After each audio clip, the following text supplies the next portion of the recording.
कभी कभी दिल की आवाजें सुन लेना और एक आखिरी बार कोशिश कर लेने से जिंदगी भर के मलाल से आप बच जाते हो, है ना।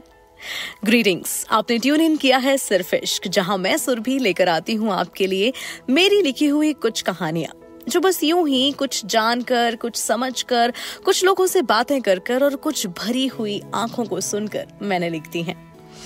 आज की कहानी है एक ऐसे लड़के की। लड़का कैसा है ये कहानी के बाद आप खुद ही डिसाइड कर लेना, मुझे बस कहानी बता देने तक का काम करने दो।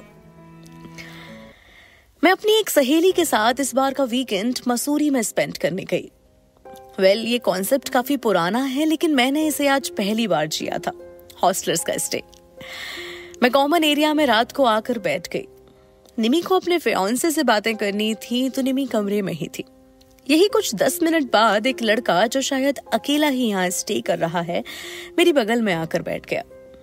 उसके हाथ में एक व्हाइट वाइन का ग्लास था और आंखें ऐसे भरी हुई थी जैसे बस कोई एक नजरें मिला दे और भरे हुए सैलाब का पूरा किस्सा सुना दे। तो मैंने ही कॉन्वर्सेशन इनिशिएट कर डाली। Hey, you are staying here alone? उसने मेरी तरफ देखा और कहा, हाँ। वो शायद 10% सोबर बचा होगा। मैं दूसरा सवाल पूछती उससे पहले ही लाल रंग की आंखें और कपकपाते से होठों से बोला, कहने को तो इतनी भी नहीं हुई थी हमारे बीच में दूरियां, लेकिन होने लगी थी ये 100% सही था। मैंने पूछा, अच्छा, तो इसका मतलब अब तुम लोग साथ नहीं हो? साथ का तो पता नहीं, लेकिन अब मैं नहीं हूं। मतलब? मैंने कहा, तुम चाहो तो पूरा किस्सा सुना सकते हो, मैं यही हूं, यही कुछ 3 दिन, इतने में तो खत्म हो जाएगा ना तुम्हारा किस्सा। वो मुस्कुराया और उसने कहा, वाइन? मैंने कहा, just orange juice is fine. अरे ये तो राइम कर गया। और वो हंस दिया। उसने साइड में रखी अपनी पल्पी ऑरेंज की बोतल मुझे पकड़ा दी और किस्सा शुरू किया। उस रोज दरवाजे की घंटी बजी। डोरबेल बजते ही यही कुछ 4 से 5 पलों तक हमारी आंखें एक दूसरे से उम्मीद लगाकर जैसे बैठी थीं कि तुम उठ के दरवाजा खोलोगे या मैं चली जाऊं। और आखिर में नीता ही गई। अचानक दरवाजे से जोर जोर से खुशियों वाली चीखों की आवाज आ गई, जैसे 2 लोग एकदम एक्साइटमेंट में चिल्लाने लगते हैं ना, वो वाली आवाजें। मैंने थोड़ा सा अपना कोल्हू उठाया और झांका तो देखा कि एक लड़के को नीता ने गले लगाया हुआ है और कुछ ही पलों में फिर उसने उसे गोदी में उठा लिया और दोनों जोरों से चीख रहे हैं। नीता जैसे खुशी के मारे पागल हो गई थी और फिर हंसते हुए दोनों डाइनिंग टेबल की तरफ आए, जहां मैं अभी तक इस चेहरे को पहचानने की कोशिश कर रहा था कि कौन है ये। ना कभी नीता ने इस लड़के का जिक्र किया, ना मैंने कभी नीता के साथ इसकी फोटोज देखी और ना ही मुझे नीता ने बताया कि आज घर कोई आने वाला है। नीता, हे ध्रुव, मीट श्रे, ये मेरा कॉलेज फ्रेंड है। मैं अभी तक इस असमंजस में था कि ये है कौन, और मैंने थोड़ा सा लेस एनर्जेटिक हाय बोल दिया। नीता, तुमने कभी मुझे बताया नहीं श्रेय के बारे में? अरे ध्रुव, कैसे बताती, खुद ही इस जंगली को भूल गई थी मैं। नीता, श्रेय ने आंखें निकालते हुए नीता को एक पंच मारा। मेरी आंखें गुस्से से लाल हो चुकी थी। नहीं, मुझे नीता का कोई लड़का दोस्त होने से रंच मात्र भी जलन नहीं थी। इवन हमारे काफी सारे कॉमन फ्रेंड्स भी हैं, लेकिन नीता की जिंदगी का एक ऐसा हिस्सा जिसके आने मात्र से उसकी आंखों में इतनी चमक आ जाएगी, इस बात से मेरा कलेजा जैसे मुझे कोंच रहा था कि मैं कैसे अनजान रह सकता हूं नीता की एक ऐसी खुशी से।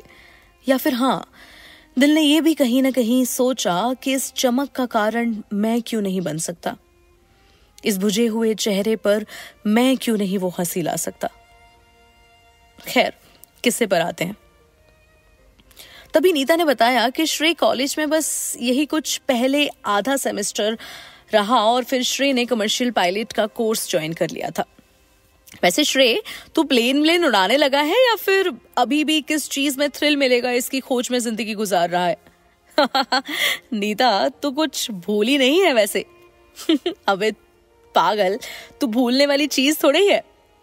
इतने पे श्रेय कहता है, अच्छा तभी तूने कभी सोशल साइट से कांटेक्ट करने भर तक की परेशानी नहीं उठाई और 7 सालों में तुझे एक भी बार मेरी याद नहीं आई। इन दोनों की इंटेंस हैप्पीनेस के बीच में मेरा दिमाग मुझे अलग ही उलझनों में फंसा रहा था। वेल श्रेय, तुम्हें घर का एड्रेस कहां से मिला? मैंने उन दोनों की बात के बीच से ही पूछ डाला। नीता, अरे हाँ। श्रेय, हे आई गॉट इट फ्रॉम दीपक, वो कनेक्टेड था मेरे साथ इंस्टा पर। ओह अच्छा। मुझे लग रहा था मैं बस जबरदस्ती के सवाल कर रहा हूं, तो मैंने वहां से उठ जाना ही बेहतर समझा। Hey you guys talk, I need to go, कुछ काम करना है ऑफिस का। मैं ये कहकर उठ गया। श्रेय ने कहा, या श्योर। नीता ने मुझे हग किया, एक साइड किस, और मैं हमारे रूम में चला गया। फिर क्या, मैं पूरी रात नीता का कमरे में इंतजार करता रहा और उन दोनों की रात भर बातें चलती रहीं। मेरी भी इंतजार करते करते नींद लग गई और सुबह ऑफिस के लिए उठा तो दोनों काउच पर सो रहे थे। फिर बस मतलब हाँ बस फिर मैं यहां आ गया। और तुम्हें लग रहा है कि ये सब कुछ खत्म हो गया? हाँ मतलब अब नीता को किसी के साथ सोते देखूंगा तो ये अजीब नहीं है, लेकिन ये तो तुम्हारा बस वहम मात्र है। वहम? वेल मिस्टर ध्रुव, किसी की बाहों में सोना और काउच पर बस नींद लग जाना दो अलग बातें हैं। अभी बातें तो हम भी कर रहे हैं एक ही काउच पर, है ना? तुम्हारे हाथ में वाइन भी है, रात के 2 बज रहे हैं और बातें करते करते हमारी अगर नींद लग जाए भी तो क्या हम एक हो जाएंगे? वेल ये सब छोड़ो, उसका फोन नहीं आया उसके बाद? फोन तो ऑफिस से निकलते ही स्विच ऑफ कर दिया था। अरे तो ऑन करो। लेकिन हाँ, फोन ऑन करने से पहले ध्रुव अपने आप से एक सवाल करो, डू यू रियली लव हर? मैं अगर उससे मोहब्बत करूं भी तो क्या वो थोड़े ना मुझे मिल जाएगी? अरे अब ये क्या बात होती है? खैर हमारी अब तक की बातों से तुम्हें शायद ये लग रहा है कि नीता मेरी गर्लफ्रेंड है, तो क्या बहन है? नहीं, नीता और मुझे मिले यही कुछ 3 साल हुए होंगे। जब मैं नीता से मिला तब मेरा ब्रेकअप हुआ था। इस बात के यही कुछ 5 महीने गुजरे होंगे और मुझे किसी भी नीता या जो गई है उसका रंच मात्र भी इंतजार नहीं था। मैं बस कुछ वक्त खुद को देना चाहता था और अपने करियर को, लेकिन नीता का आना जैसे सब कुछ बदल देने जैसा था। हमने कभी आगे की जिंदगी तय ही नहीं करी, लेकिन हम एक दूसरे का हिस्सा बन गए। एंड क्योंकि मुझे किसी रिलेशनशिप में नहीं आना था तो we have decided to be in situationship. Nita को कोई भी परफेक्ट रूममेट नहीं मिल रहा था, तो मिलने के 1 साल बाद हम साथ में रहने लग गए और तब से साथ ही हैं। सिचुएशनशिप भले ही हो, लेकिन उसकी जिंदगी में कोई और आया ही नहीं और ना ही मेरा कभी मन किया कहीं और जाने का। तो बस ऐसा सा है ये रिश्ता। व्हाट? जी, लेकिन ध्रुव, रिश्ते को तुमने नाम कोई भी दिया हो, तुम उसके बिना नहीं रह पा रहे हो, ये साफ दिख रहा है और तुम भी इस बात को कहीं ना कहीं जानते हो। वेल ऑल, छोड़ो ये सब बातें और फोन ऑन कर डालो। जैसे ही ध्रुव ने फोन ऑन किया, नोटिफिकेशंस की आवाजें लूप में आ रही थी और पूरे करीबन 200 नोटिफिकेशंस अकेले नीता के थे। और कुछ सेकंड्स बाद ही नीता का फोन भी आ गया। नीता इतनी इम्पेशेंट हो रखी थी कि फोन स्पीकर पर ना होने के बाद भी मुझ तक आवाजें आ रही थी। Where the hell are you? तुम पागल हो गए हो? पता है मेरा दिमाग कितना खराब हो गया है? तुम्हें जहां जहां ढूंढ सकती थी हर जगह ढूंढ चुकी हूँ। घर पे भी तुम्हारे कोई फोन नहीं लग रहा है, मेरी जान निकले जा रही है। और नीता यही कुछ 3 मिनट तक कुछ भी बोलती रही। हेलो, बोलोगे कहाँ हो? मसूरी। मसूरी? वेल मैं आ रही हूँ, डिटेल्स भेज दो जहां रुके हो। फिर क्या था, दूसरे दिन की शाम मेरी और निमी की भी बेहतरीन हुई, क्योंकि पूरा हॉस्टलर का कॉमन एरिया मोहब्बत की खुशबू में महक रहा था।